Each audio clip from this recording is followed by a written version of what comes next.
welcome in. It's the Wednesday edition of Dave Rothenberg's Giants Obsession. We have a lot to get into today. The Giants, the Cowboys, the age-old rivalry, what a disaster it has been for the Giants in the history of this franchise, what the Cowboys present. We're going to do a very special edition of Stump Rothenberg right here on this show in about 50 minutes, right at about 1:50. I'm going to want the questions lined up. We're going to take them systematically. The guys are going to present them to me. I'll have no knowledge, and hopefully, I mean, I'm not great. Hopefully, I can do fairly well during this segment. We have a very special guest from SNY, and I mean, he's with Matthew Berry all the time with the fantasy stuff, and that is Connor Rogers. You can follow him on Twitter at Connor J. Rogers. He's wonderful. Does the Jets pre and the post on SNY. Really, really a good, solid football guy. So we'll get into everything with him. You know this is my obsession, because what kind of a lunatic would sit here and talk about a football team that, and again, I get it. I understand that it's 1 week, but you can't feel great. There's nobody, even the most optimistic of Giants fans, right? There's nobody that walks the earth that can sit here and say, you know what, Dave, I feel really good about this team. It's not possible, because you're playing a hungry team in Dallas. You're on the road in Dallas, and the Cowboys are good. I mean, I think they're a good football team. They lose their best defensive player, but make no mistake, Dallas is a good football team.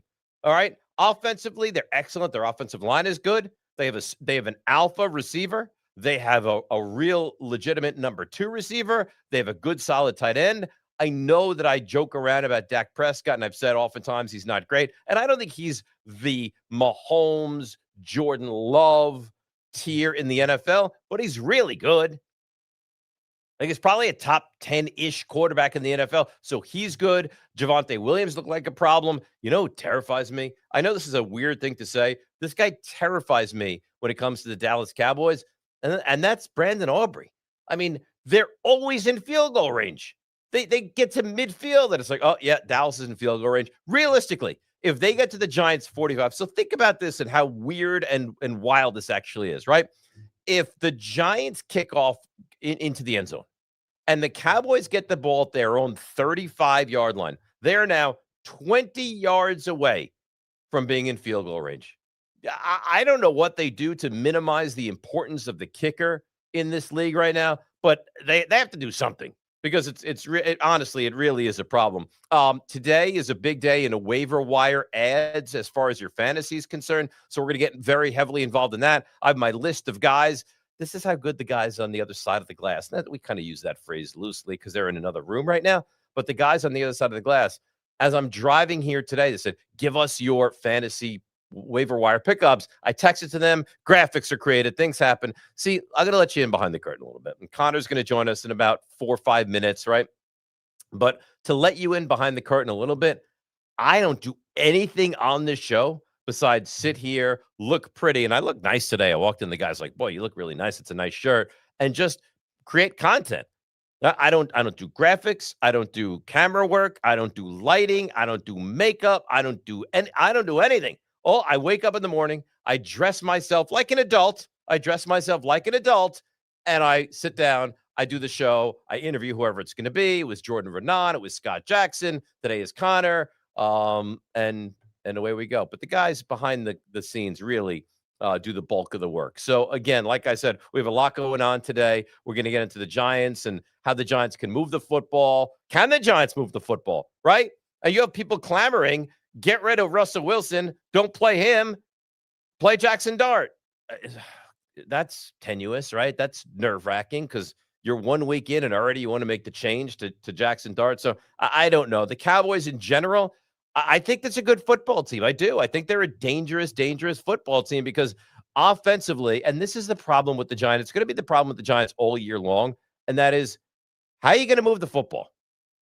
And I get the Dallas, it's kind of like one team doesn't have, but neither does the other team. Dallas doesn't defend the run all that well, and Dallas did a really nice job of slowing down A.J. Brown in week 1, who only had 1 catch, mind you, but the Giants don't run the ball. And in fact, the Giants don't really move the ball. And again, we've been over it ad nauseum at this point. 7 plays inside the 3-yard line resulted in 0 yards. 0. None. They did not put the ball into the end zone once. So if you're going to be a pedestrian football team, okay? If you're going to be a pedestrian football team, you darn well, when you get to the 3-yard line, be able to put touchdowns on the board and not field goals. So how about this now? The Giants, look at this. Look, how cute is that baby? That's me as a little baby. So the Giants, Cowboys, I'm born March 12th, 1973. And in that time frame, the Giants, as you could see right there on the screen, are 46, 77, and 2. So they're 29 games under 500. But to make matters even worse, the Giants have lost 8 in a row to the Dallas Cowboys, and 14 of 15. This is, I detest, I'll even say it, I hate Washington. I hate them with every ounce and fiber of my being. I hate Washington. But there's a special level of hatred for Dallas. When you're a fan of the Giants, you hate 2 teams. And you can choose your order depending, for me, it's on who's better. And that's the Cowboys and the Eagles. Washington, I hate, but that's like a benign hate. This is a deep, fierce hatred of Dallas. Dallas has beaten the Giants 14 of 15. Now, mind you, in the one win the Giants have, one win in the last 15 attempts, and it was to the backup quarterback. Dak Prescott wasn't even able to play in that game. Andy Dalton was a starting quarterback in that game. So this is an unmitigated disaster of these 2 teams matching up. We'll get into what the Giants need to get right. Stump Rothenberg, fantasy wire pickups, all of it. But let's bring in, I like this guy a lot. And I've been a fan for a long time, even before he was in fact the star that he is, and that's Connor Rogers. Hi, Connor. How are you, man? Dave, I'm doing great, man. Good to see you. I like the new live show here. I'm a big deal. I Look know at you've you been a are a big big deal. deal. You've been a big deal for a long time. Oh, But stop it. I am starting to, work in the same genre as important guys like you in this industry. I know you've been influenced by Jake the Ass Man as well to get this going, which is great to see. The set looks good. I'm happy to be here, man. I wish things were a little better for the Giants right now for you, but I'm happy to see you. Well, I'm thrilled that you have a few minutes that we can spend together today, and I really do appreciate it. Yes, the Ass Man is a big influence of Dave Rothenberg's Giants obsession. We're thrilled to have you on as we're just getting the ball rolling. This is really, the end of week 1. So, your take, because you're a great football guy across the board, but let's focus on the Giants as we start here.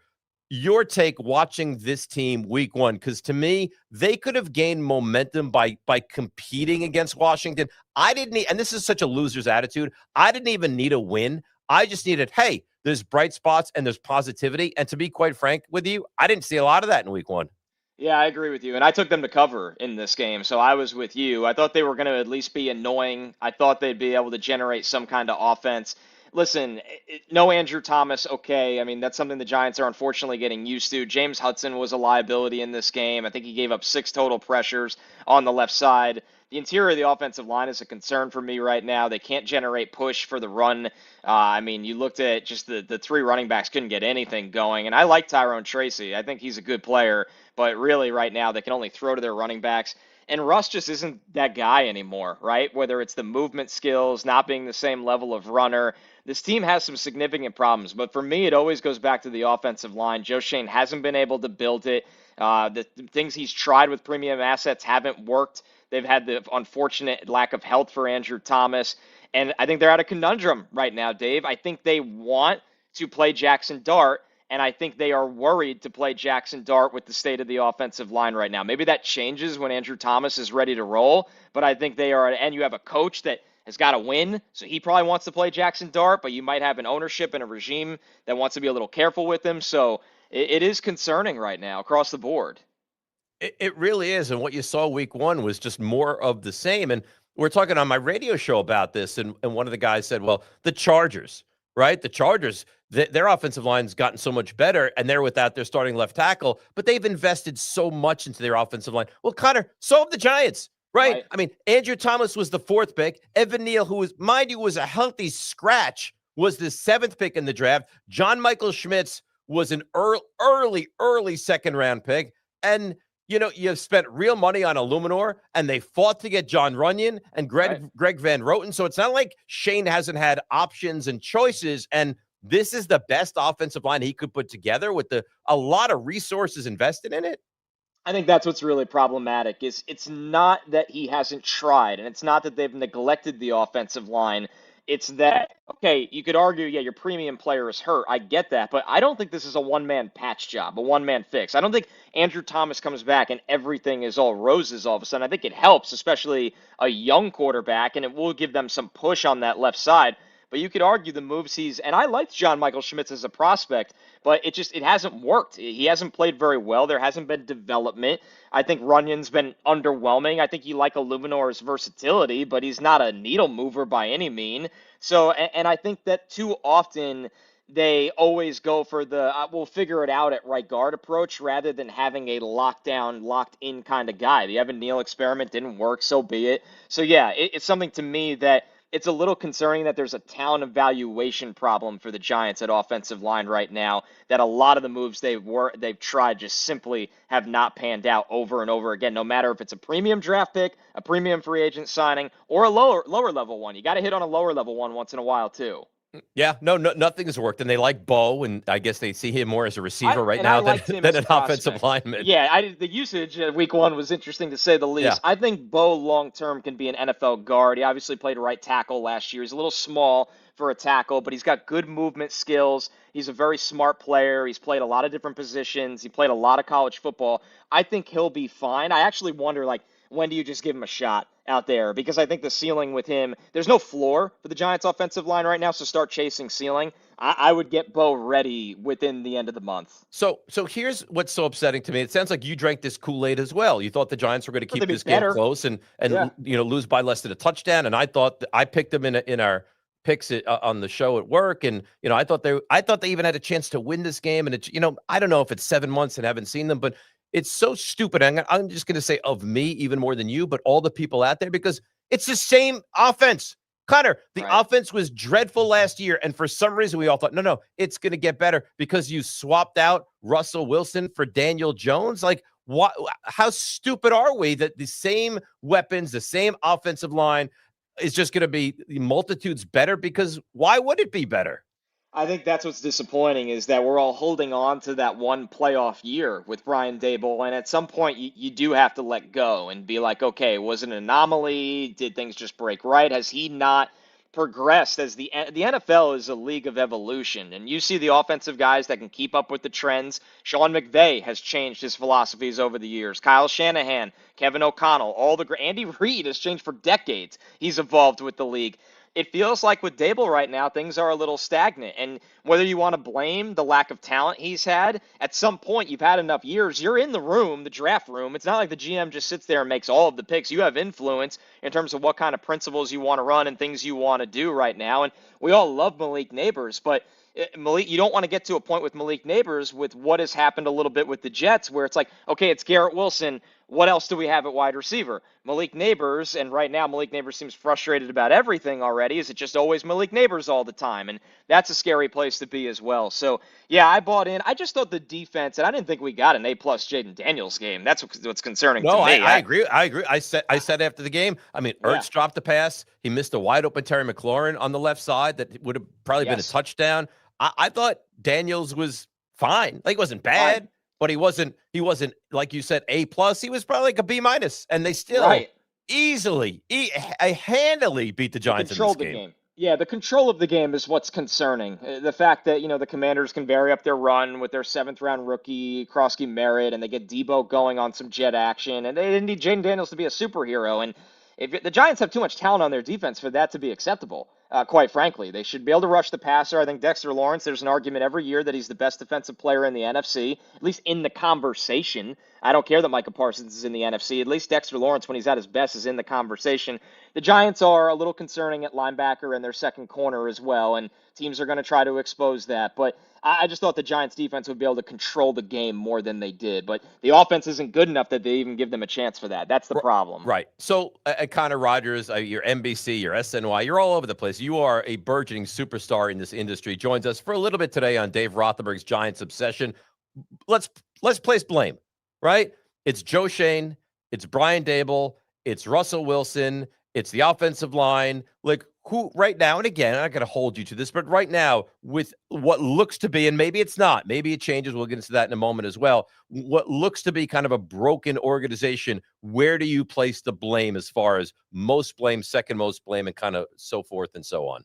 I think there's an argument Joe Shane is in a league of his own on this one, and I don't know why more people don't say this. I really don't. It's a fact that number one, he has tried to build this offensive line, and it doesn't look any good right now. He's had opportunities to tailor this roster to his needs for a lot of years, and there's not a ton of moves. And listen, anybody could have taken Abdul Carter, so you don't get points for that one. I'm sorry. And yeah, you got him, but at the end of the day, once again, like it's the moves that you made on day two that got to pop at some point. You really do. And then even I love Malik Neighbors, but that was a draft, Dave, where they had to sit there and go, okay, do we take a Michael Penix? Do we take one of these quarterbacks here and then look to get the skill talent up to speed next year? And Jackson Dart's success or lack thereof in the future will dictate that decision, and we'll see what happens with that. But I don't think the roster is good enough. He's had a ton of time to do it. The roster is not good enough. And then Brian Dable is number two to me because it just feels like Brian Dable has now reached the point of his career where while he's had success as a play caller, he had a little bit of success as a head coach for the Giants.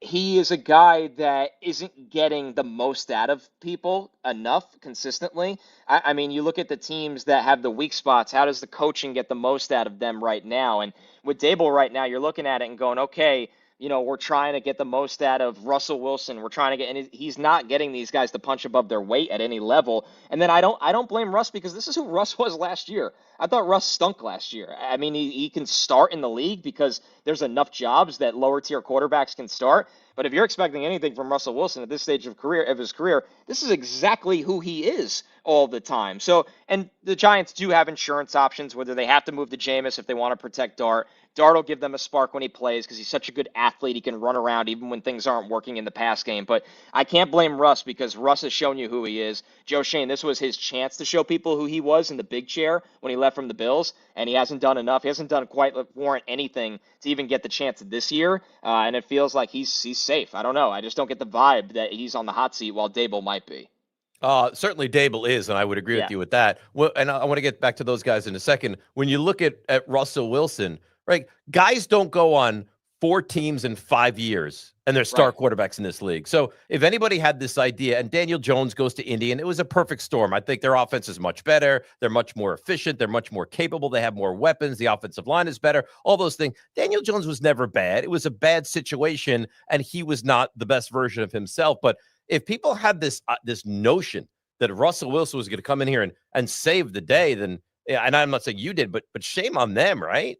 Yeah, and shame, and the Giants can't expect that. I think the Giants actually liked the way they played the offseason because they didn't want to be backed into a corner in the draft where everyone's looking at and go, God, they better take someone and that player's got to play right away. So they doubled down on veteran quarterback options to kind of give them that life raft and an extension right now. But the rest of the roster is not good enough that they're going to be productive on offense where a Russell Wilson caliber quarterback is going to give you that shot in the arm. But then once again, it goes back to you wish this line was healthy enough that you can play Dart right away because once again, there's just more upside with Dart over and over again. So yeah, I think ultimately it's been some bad decision making with the roster, and I think there's going to be a little bit of this conundrum of this pull of Dable's going to sit there and be like, I need something, a spark on this offense, because if I don't win, I'm out. And he's going to be saying, we got to get Dart in here, where once again, I'm wondering if he ultimately gets that green light from everyone else. If he has to, I think he does have to get that green light from everybody else to do it. So I just brought up the last two, not the last two, the first 2 drafts for Joe Shane. And we were talking about like lack of talent. So Thibodeau was a 5th pick in the draft, mind you. He's fine. He's a serviceable player. He's a good player. He's not 5th worthy. Evan Neal is a massive bust. Massive, right? Wan'Dale Robinson, again, he's fine. Azudu is not good.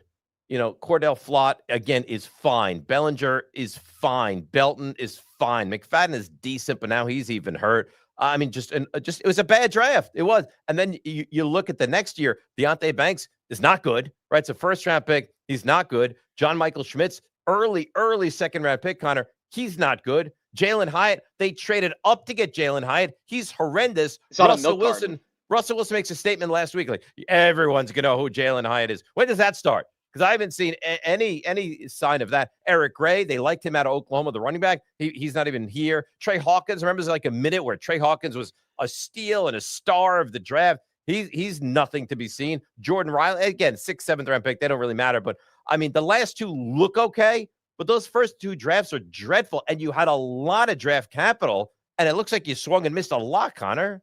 So that's the problem, Dave, is that these GMs, when they get in the seat, they love to have 9+ picks in their first draft because they want to turn over the roster as quick as they can. They want the lotto tickets. And it's not just, hey, I need a starting receiver, I need a starting tackle. It's, I need a fourth corner that fits what we do better. I need that third safety. I need a linebacker that can make some starts for us, where you don't got to hit on 8 of the 9 picks, but can you hit on a couple guys that could be spot starters for you, or a number 3 at wide receiver or corner? And he's missed big on those, and you got to hit on your day 2 picks on the offensive line, because you're going to pay an Andrew Thomas as your franchise guy. You're probably going to pay another offensive lineman top money. Can you find day 2 starters that all the good teams in the league? That's how they build the offensive line. They'll have a premium asset here or a premium asset there or a free agent, but then you fill out the rest of the offensive line by developing day 2 talent. And he has missed, like you said, he has missed really big in those first 2 drafts. And then to make up for some of those mistakes, he finds himself trying to spend to make up for those mistakes. I lived through this covering the Jets with Joe Douglas. He missed on the Mekhi Becton pick. Becton was always hurt. And then he started to spend on the Dwayne Browns of the world, who's a veteran that was always hurt. So then you try to fix a mistake with money, and then you're out of draft picks and money, and the spot is still not filled. I think that's the problem Joe Schoen is currently going through in multiple areas of the roster. It's, I tried the draft, I tried free agency, and it's still not up to where it needs to be. And when GMs start to play catch-up rather than having everything in place, look at the Ravens, the Eagles, the Chiefs, those teams, they just roll over. They let guys leave in free agency, they get the compensatory picks back, they dump the compensatory picks back into the draft, refill the cupboard right there, and then develop those guys to be starters over and over again. When you're playing catch-up as a GM, Joe Douglas went through this with the Jets, I see it with Joe Schoen with the Giants, it's an impossible place to be in. There's not enough time and resources in the NFL to make up all that ground. So how does it, and maybe you say the answer is it doesn't, it can't. How does this Giants team, 2025, who looked so brutal this past Sunday and lost by 15, which could have been 30 easily, how do they make a change heading into the week 2 and beyond the season? I think beyond, because they're going to go with Russ, and maybe he's on a short leash. We'll see. I think, number one, the defense is as we expected. It's as advertised. You're going to rush the hell out of the passer. The run defense will get better, and you're going to be able to keep yourself in games. And then at some point, you need a spark from Jackson Dart. And I know it's unfair. It's not fair to just say, hey, can you save us? But he shows a connection with Malik Neighbors, where Malik Neighbors is this dynamic threat we all know he could be.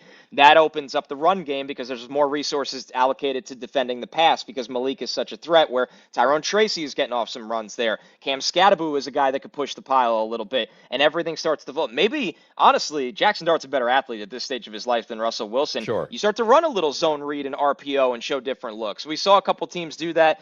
With Justin Herbert looked really good running for the Chargers. Obviously, Fields is a really good runner, but we saw a lot of quarterbacks utilize the run game to open things up for everything else. Jackson Dart would be able to do that for the Giants. So I don't think it's fair to expect him as a savior. Ultimately, I think the best thing for the Giants, assuming they don't win more than 5 games this year, is get a fresh start, get the right people in there to start developing this roster, get a coach that is willing to invest and work with Jackson Dart for the future. But the GM and the head coach got to be on the same page. And I believed in them when they got hired. I don't believe in them anymore.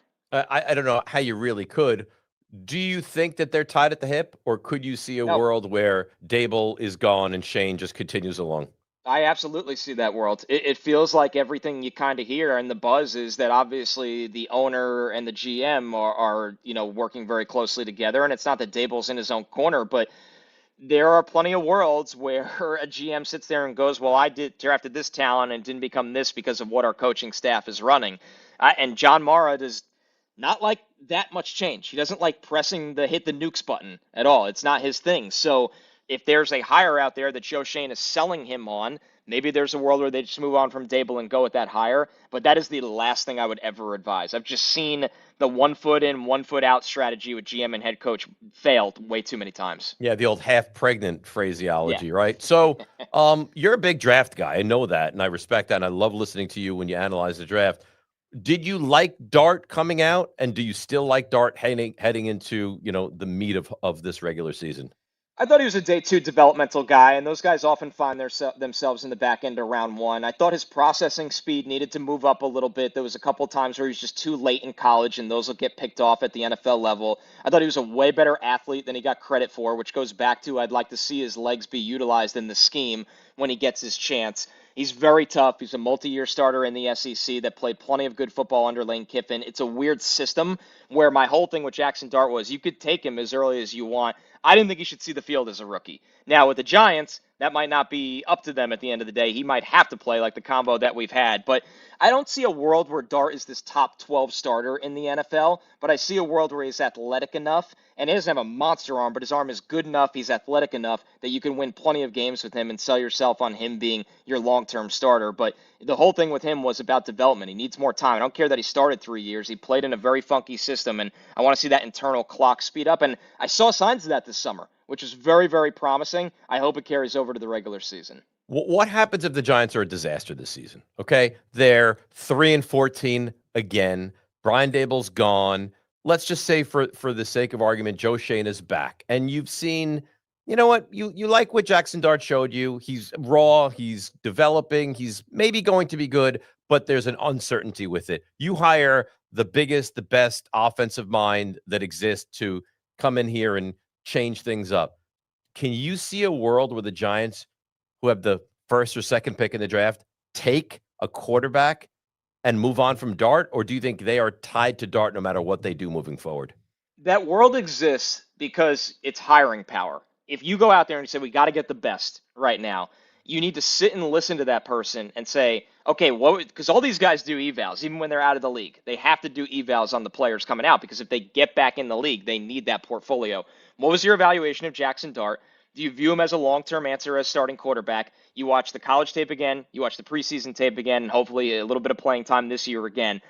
Can we win with this guy, and can you develop him? And would you be willing to take this job with the mandate that you have to do that? If that person says yes, then great. You draft a great player, or honestly, for the Giants, I would trade it for a haul and retool this you roster. Get 3 ones and trade back. Absolutely, yeah. I think that would be the best thing for the Giants, and I think that's a very fair plan to examine. Dart hasn't done anything where you sit there and go, oh, no, we got to hit reset already.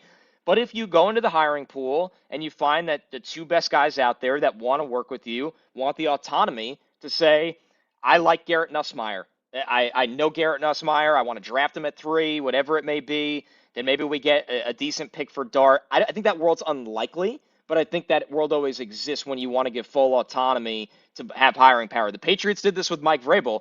They were giving him everything he wanted to take that job. It happens more often than not when guys get hired because you have to give that because it's a leverage game. But I think ultimately if the Giants hired somebody, they'd be brought in to work with Jackson Dart because I think the organization thinks very highly of him all the way up to ownership. Who are the guys? You mentioned Nussmeier, the kid from Penn State, right? Yep. I don't know if Arch is going to come out, but he's underwhelmed so far this year. Who are the guys in your mind? I know it's very premature, but as a Giants fan, this is what you have to look at after week 1 and concerns about the season. Who are the top couple of prospects? And in your mind, I don't really care about the Giants, what they think, GM, doesn't matter to me. In your mind, are they head and shoulders better than Jackson Dart?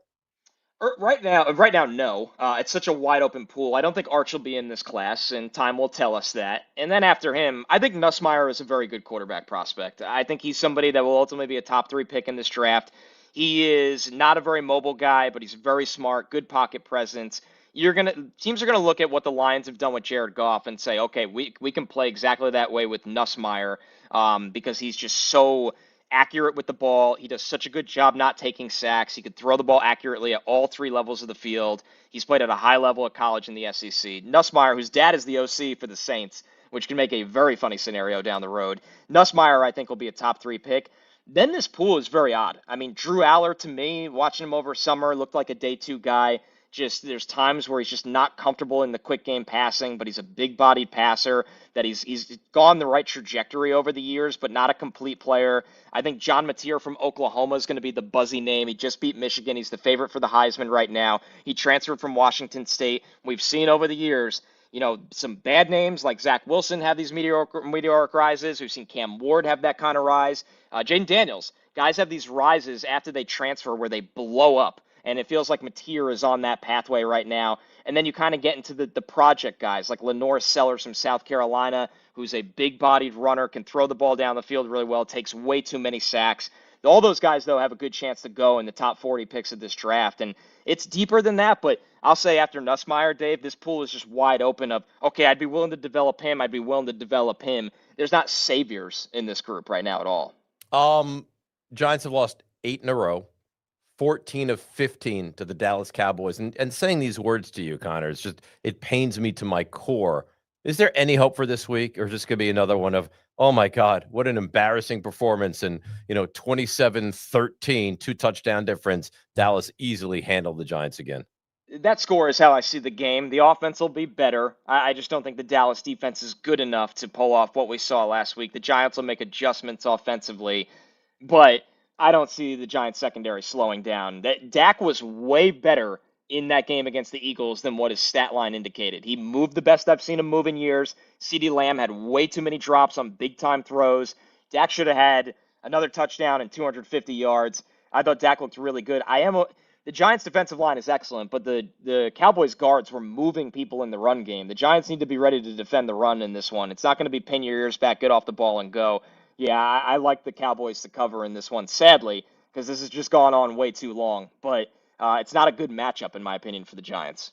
Yeah, but here's the problem. What is? Who is? Is it next week against the Chiefs? Is it the week It's after New against the Orleans. Chargers? Is it the Eagles? Is it the Broncos? You outside of the Chargers, find me outside of the Saints, find me the matchup that the Giants have. How does it happen that they were, if not the worst, one of the 2 or 3 worst teams in the entire NFL last year, and they might have the most brutal schedule I've ever seen in professional football?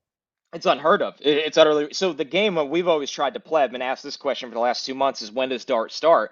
And I go, what's the soft landing? Everybody says the Saints, but then they go Eagles, Broncos, Eagles. Right. You can't.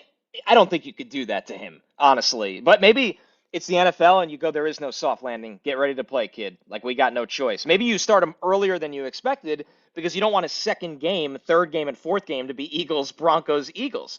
So, yeah, it's a bad hand dealt for the Giants. It really, really is. And I'm curious, if they lose to Dallas again, what is the feel like for that staff? That staff will definitely start to feel it like, we have to do something different. Russ has nothing left in the tank. The defense is pissed off. Malik Neighbors is pissed off. I wouldn't be shocked to see some urgency after this week. But isn't that a concern that things it's not are the way you want to operate. Right. You want to operate out of, hey, guys, Hail Mary. If we're 0-2, yeah. Russell Wilson looks awful. The offensive line is a disaster. The only way we save our jobs here is if, in fact, we start this kid. He looks like he has some promise. What kind of way is that to run an organization? And that's the problem when you have people on the hot seat and different timelines. It feels like Joe Shane is on a little bit of a safer timeline. It feels like Brian Daboll is DEFCON 1 right now. It feels like Jackson Dart should be given a really long runway before he has to go in and save anyone's jobs. It's too many strings being pulled the other way, and it goes back to I'm a little surprised they gave this regime one more crack. I really, really am. Yeah, it's very disturbing. It really, really is. And, away we go again on another season, which looks like it's going to be absolutely lost. Remember the days, Connor, where it's like, Tom Coughlin, got to get him out of here. There's so much better out there. You know what you would give up to have Tom Coughlin running this organization right now? You'd give anything. You really don't know what you have until it's gone. It's crazy. It's I wish I brought more positivity today's show. I appreciate the honesty.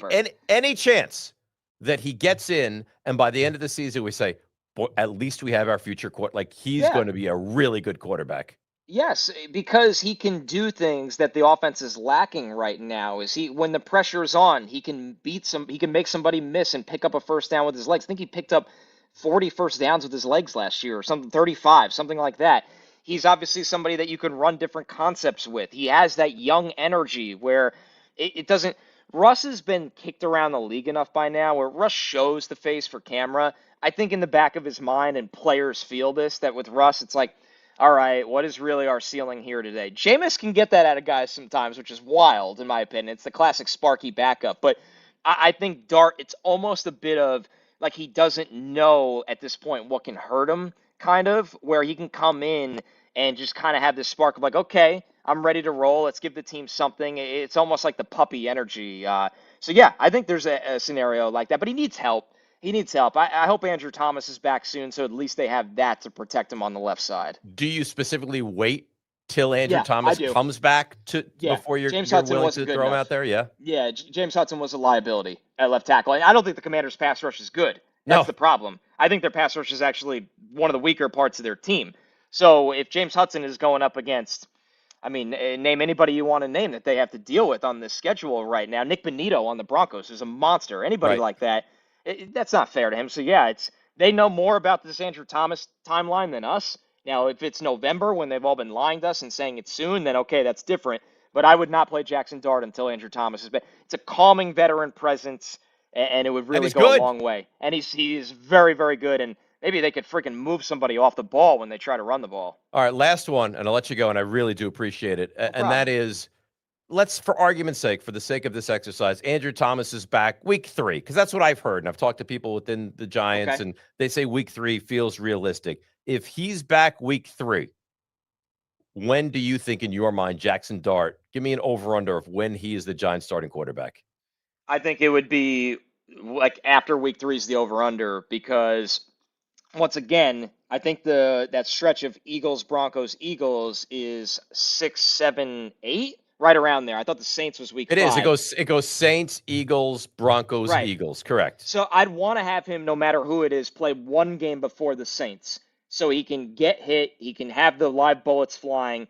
Maybe the Saints is a little bit of a confidence game for him, and then you go into the gauntlet. I don't want to throw him out there against the Saints and be like, okay, we can keep the training wheels on because it's the Saints, and then you're fed to Godzilla, the three-headed monster of those games. That's not fair at all. So I would say it's much sooner than, because if you wait out that, then you're waiting. You're not throwing him into that stretch. So it does feel like week 4 is where it kind of makes the most sense. And like I said, if they lose to Dallas again, Brian Dable is going to feel it in a way. Giants fans like yourself are going to be like, I was sold that things would be better, and they don't look any different. At least show That's me right. a little different.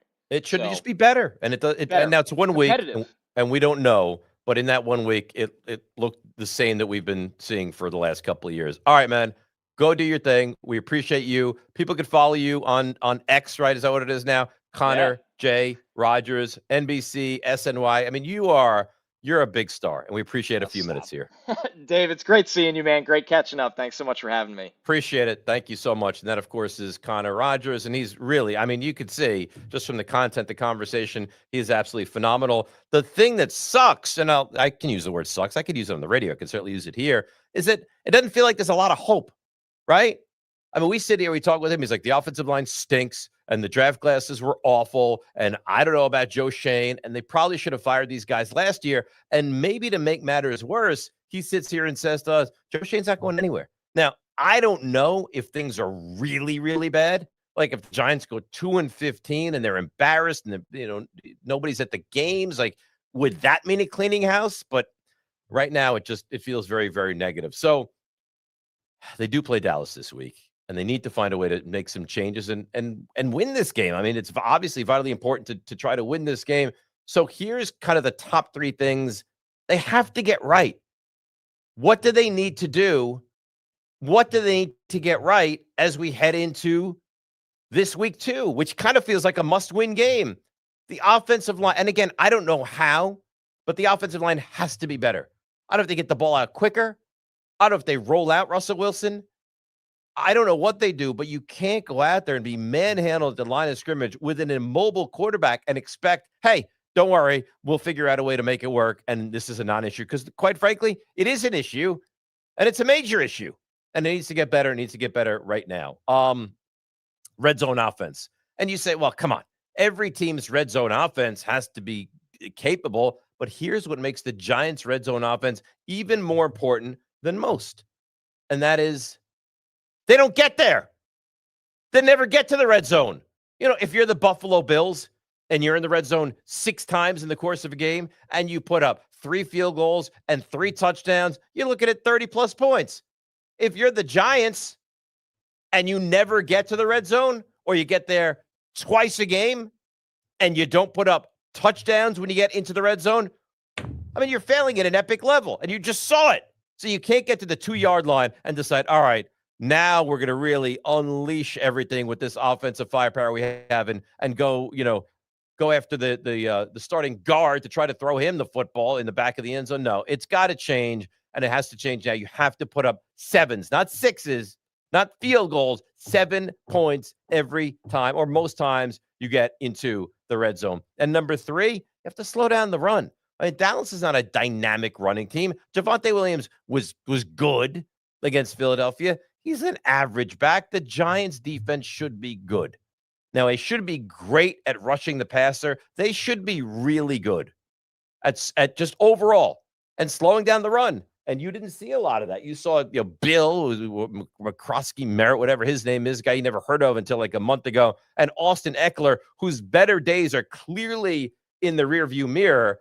And you have to find a way to slow down the running game. I mean, Dexter Lawrence is absolutely unequivocally one of the best. And I don't care if it's Nacho or they play the rookie out of Toledo. They need to figure out a way to slow down the Dallas running game. So that's kind of the analysis and overview of what the Giants need to get right heading into week 2. Stump Rothenberg is going to come your way. It's 1:41 Eastern time right now. I think within the next 10 minutes, we're going to get to an edition of Stump Rothenberg. Send us your questions. The guys will filter through. They'll even fact check. They'll make sure they're good and competent and that it's an appropriate question. They'll fire it my way, and hopefully I can throw a Hail Mary and get it right. But you never know what's going to happen. So that's coming up in just a few minutes. Let's look at this game specifically. I mean, Giants-Cowboys offensively, how do the Giants slow them down, right? How do they go about slowing down this Dallas offense? And we know, and again, do I look at Dak as the best quarterback in football? No, I look at Dak as, if not in that second tier of quarterback, maybe in the top end of that third tier, but he's good. He's competent. He throws the ball well. He looked good against Philadelphia, and Philadelphia is and I know they didn't have Jalen Carter for the bulk of that game, but Philadelphia that's a good football team. And Dallas, for the most part, moved the ball pretty well. Dallas looked like they were going in to take the lead, and then Miles Sanders, fumbled the football away. Then the rains came and the thunder and the lightning. They had to shut down the game. And when they came back from that break, Dallas was not the same team. But Dallas is a very good offense. CeeDee Lamb is an alpha receiver. He's a great wide receiver. And they always have that, right? It's Des Bryant. It's Michael Irvin. It's CeeDee Lamb. Like, it feels like Dallas always have that star receiver. So now it's CD, and CD's coming off a game where he, quite frankly, was not very good. He dropped 3 or 4 passes, and he really did struggle. So, I look at him as a major concern.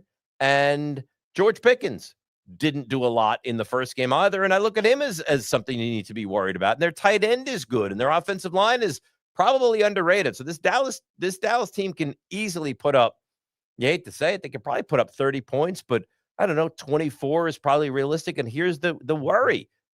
If Dallas puts up 24, which is not like an, oh my God, Dallas put up 24 points. How do the Giants stop them? How do the Giants put up, can the Giants win a football game where they allow 24 points? Therein lies the biggest question, and we'll get into it on Friday and Sunday after the game and all of it. How do the Giants win a football game where they allow 24 points? This show, by the way, it is flying by today. Let's bring in the guys. Let's bring in Nico. Let's bring in Steve and see what they're thinking and see if they have some comments and what people are saying. I mean, Nico, I haven't even seen you yet today. Like you intentionally avoided me. I knocked on the door. Steve answers. What a nice shirt. Great to see you. And you kept your distance from me, Nico. So right now, I was working on graphics. Yeah, and I'm not looking for excuses. I'm not in the excuse business. I'm in the, hey, Dave, how are you? I didn't even get that. Hey, Dave, what's going on? Nico, I'm in here. I'm very busy. How are you? Hi, Dave. It's a little late for that now, isn't it? Sorry. That's okay. We have any comments, any questions, anything that people want to get involved with the show with? It looks like there's a lot scrolling down the stream. Yeah, we have a couple comments coming in. We're going to save a couple for the Stump Rothenberg. You have some Stump Rothenberg questions? We have a Stump Rothenberg question, but nice. We'll save that for later on, which is, I think it's a really good one so far. So I guess this question can be thrown up. Go ahead. Who's the best quarterback in the NFL right now? And why is it Drake May? Well, it's not, and that's silly. And obviously, he's a Patriots fan. The best quarterback in the NFL. So here's the thing, and we discussed this very topic on my show yesterday, and that is Josh Allen is the best quarterback in the NFL. He is. I mean, he's hitting Josh Palmer for big moments, and Keon Coleman, and I mean, remember when Diggs left? It's like, oh my God, what will they ever be able to do? Josh Allen is so good and so athletic, and he's 6'5", and he can outrun you. He throws like he's got a cannon. Like, he's the best quarterback. But if you're starting a team, do you not take Patrick Mahomes? It's like all he does is go to the AFC Championship game. And I'm not exaggerating. A down year for Patrick Mahomes is you go to and lose in the AFC Championship game. That's been a substandard year for him. He's either gone Super Bowl appearance or Super Bowl win more often than he's lost in the AFC Championship game. So I would say Allen, Mahomes, and I think you have to keep a real close eye on Jane Daniels as well, because he is a terrific young quarterback. So if you factor age in there, I think you'd have to include him. What else you got? I have, let's see, not a lot of questions, a lot of statements, though. Let's give me like an interesting statement, and then maybe I refute. Nico, tell Dave what you said about Josh Allen. What'd you say about Josh Allen? I think Josh Allen is a generational choke artist. What I actually thought you were going to say, I think Josh Allen is a generational quarterback, a generational choke artist. Generational choke artist. That's crazy. What is wrong with you? Every single time, every single point in his career that he's got to the moment where he has to get it done, it never gets done. What an awful so when they had last week, when he gave his team the lead. Okay, last week, week 1. Forget about week 1. When he gave his team the lead in the AFC Championship game in Kansas City, and then the Chiefs went 2 plays in 18 seconds, and Harrison Butker kicked a 57-yard field goal. Right, that's Josh Allen. And then Josh Allen didn't see the football in overtime. You blame him for that? Or when he beat Baltimore last year in the postseason, or when he played well in the postseason against Kansas? Like, come on, man. That is a horrendous take by you. Steve, you can say nothing the entirety of the remainder of the show, and you've already won this battle between you and Nico. Said hi to you. Open the door. Open the door. Comment on that beautiful Giant shirt you got on. Here's what you did today, Steve, which is not a lot. You opened the door, which for some reason was locked to keep me out when I walked in here. You said, that's a nice shirt, and you didn't make one of the dumber comments in I'm winning NFL analysis history. So just by that alone, you really are winning. You really are. Wow. I stand by my now, Nico, how did the guy that sent that comment in, how did he know that you felt so ridiculously about that? I might have shared that comment with that person previously. Wow, that is a brutal take. Any other comments? I'm like fired up over that. I can't. Well, and all-time legendary choke artist is Josh Allen. All-time is a statement. Generational, I would put. So far, he hasn't won anything. He's certainly not a winner yet. Wow. Well, I guess I can't argue that he hasn't. Yeah. But who's won? Mahomes. Okay. That's pretty much it. All right. So Jalen Hurts. Okay. I hate Jalen Hurts. And we all do. Yeah. Right. It's a Giants. And he's a winner. But hang on. If I said to you, you could take Jalen Hurts or Josh Allen to start your franchise, who would you take? Josh Allen. Okay. So you're not like need to be institutionalized crazy. Okay. Not yet. We'll get there. Yeah. We'll get there. You have anything else? Because now I'm fired up. That's it. I think that's all the comments, the statements we have so far. Don't you have the one about my Monday Night Football pick? We do. Yes. Yeah. What's that? Which is going to be nasty, but we're here to promote nastiness. We're not afraid to butt heads with nasty here on Dave Rothenberg's Giants Obsession. We're not afraid of it. So I can't even see what that says. Dev Rangan 2855, something like that. Love you, Dave. Betting's hard because you picked the Bears. So here's the thing. Congratulations. You won. Right. You are now, in fact, you should probably send me some of your money because you made that pick.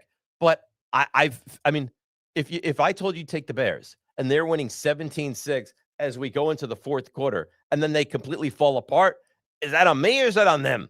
But you're right. I mean, my picks have been brutal over the last couple of years. So if you want to hear my picks and go the other way, you might wind up building a pool in your home. All right, so let's quickly get to the waiver wire picks, and then I want to get to Stump Rothenberg, and then we'll tease what we have coming up Friday, and we'll say goodbye and let you guys get on with your Wednesday. So I want to give you some waiver ads, right? Hollywood Brown.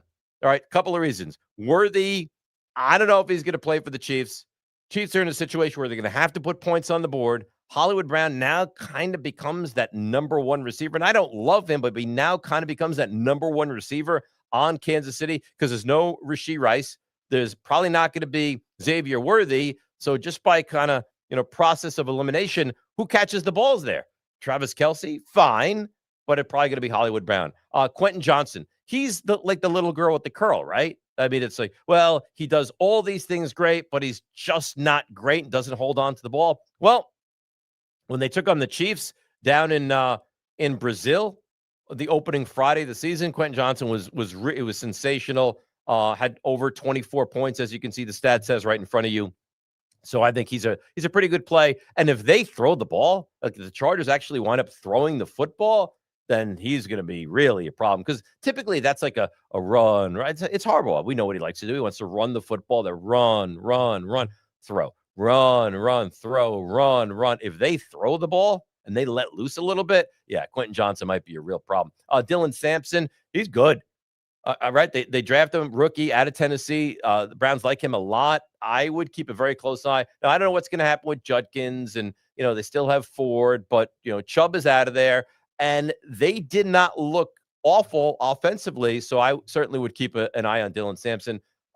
Fannin, same thing. I mean, again, the offense looked capable, and if an offense looks capable, having a starting running back and/or tight end of that offense is going to provide some points just by like osmosis. If you're the starting tight end on a team that throws the football 35 times a game, if you have a 5 for 60, well, in a PPR, that's 11 points. So keep an eye on for Fannin. If he's available, he probably should be, and Sampson as well. Jonnu Smith is interesting. Remember, he was part of the Jalen Ramsey trade where they got the two of those guys from Miami. Now, Freiermuth was kind of the, entrenched tight end with Pittsburgh. But make no mistake, Jonnu Smith he's a terrific wide receiver kind of trapped in a tight end's body. And I would certainly want to keep a very close eye on Jonnu Smith. And I would pick him up sooner rather than later, because if Aaron Rodgers wants to use Jonnu Smith, and also the Steelers' running game was really, for the most part, non-existent. So if they're forced to throw and there's a lot of checkdowns, Jonnu Smith might be a real nice addition.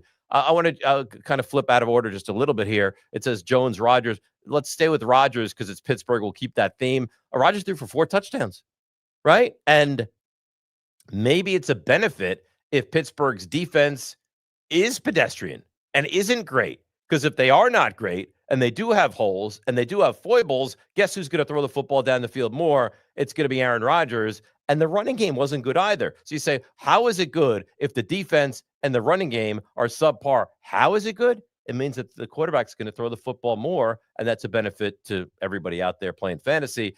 And this one, I mean, honestly, just kill me. Daniel Jones, you have to. He led the Colts on a scoring drive every single possession he was in the game. Daniel Jones played a great game. I'm not afraid to say it. Now, you say to yourself, okay, are they going to go up against a defense as poor as Miami every week? No. But is he going to be able to run for 40 yards and throw a touchdown and rush for a touchdown and throw for 210? So 210 is what? 8 points? And a rushing touchdown brings you to 14, and a passing touchdown brings you to 20, and 40 yards rushing. I haven't even given you a great game. 210, 40 yards rushing, touchdown running, touchdown passing. You're 24 points. And that's a pretty good number, especially from a guy that you pick up off the waiver wire. All right, so we've done so much today. It's been phenomenal. Big thanks to Connor. We're now going to, let's see if we can make this work. If we can make this work now, we can continue Stump Rothenberg moving forward. It's a work in progress. So, Nico, do you have a question for me for Stump Rothenberg? You need to pop on the screen. And I'm telling you right now that if it's an awful question, I'm blaming you. It's definitely not an awful question. I think it's a good question. Because you're the last line of defense, right? Yes. Like, I'm the goalie. You're my defender. You either take the guy out and clear the puck, or you let this question reach me, and there's nothing I can do. If it's an awful question, I will blame you. Fair. Okay. I picked this one. All right. What do you got? Coming from David Carlson, Stump Rothenberg. Who were the 2 baseball teams to play in the infamous 10-cent beer night game on June 4th, 1974? I think it's is it the White Sox and the... Because I think it was a VEC vehicle with the White Sox. You know the answer? Did he give you the answer? Do you have to... I had to search it up, but I know it. So you knew it before? No. You did not know it before? No. I bet you Joe would know this. Joe's like the grand poobah here of this whole show. I feel like it's the White Sox, and I want to say the Indians, but I'm not certain about that. Can I ask you a question? You were allowed one question. Well, so I want to try to think this through because I feel confident it's the White Sox. Can I ask you if, in fact... Don't even answer it now. Just answer whether you're willing to give me this information or not. Okay. Can I ask you if, in fact, it was the White Sox? Like, was it the White Sox? Don't answer it, but just say that's information you're willing to give me or not. I feel like that's the answer. Like, if you're going to answer it, that's your answer. I don't think you can ask me that question. So you're not comfortable answering that? I mean, there's a brawl on the field. Is it Cleveland? Oh, it's either, and I could see it too. Is it Cleveland and the White Sox, and it's a Cleveland game? And who would have thought, by the way, that 10-cent beer night would get out of control, right? Like, isn't that pretty much the dumbest things that you ever could have thought? That's the most obvious, the obvious reaction to a 10-cent beer night. So I'm thinking, is it not the White Sox? And it's the White Sox wore shorts? God. I feel like Cleveland and the White Sox, but all right, I'm going to say Cleveland. I'm going to lock in Cleveland. Locked in. Can I get that answer? You are correct. Oh, so Cleveland is accurate. Cleveland is accurate as in Cleveland. All right, so now you gave me things. So I thought it might have been in Chicago. I don't know why I thought this was a VEC family vehicle. So I have to picture this. Is it Oakland? All right, so let's think about this. There's no National League because there's no interleague play. So I'm eliminating the National League. So I'm American League. And oh God. Texas or Oakland?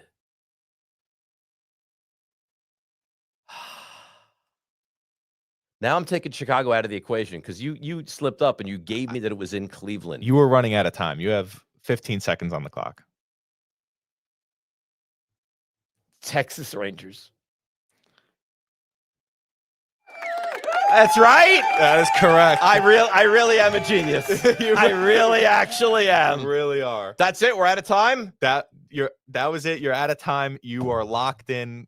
The Cleveland Indians against the Texas Rangers. That is correct. Wow. I really am. I wow myself sometimes. All right. We'll be back Friday, 1:00 Eastern. We'll do a big preview, Giants and Cowboys. And I promise you a special guest as well. Enjoy the rest of your week. Friday, 1:00 Eastern. This has been and will continue to be Dave Rothenberg's Giants Obsession.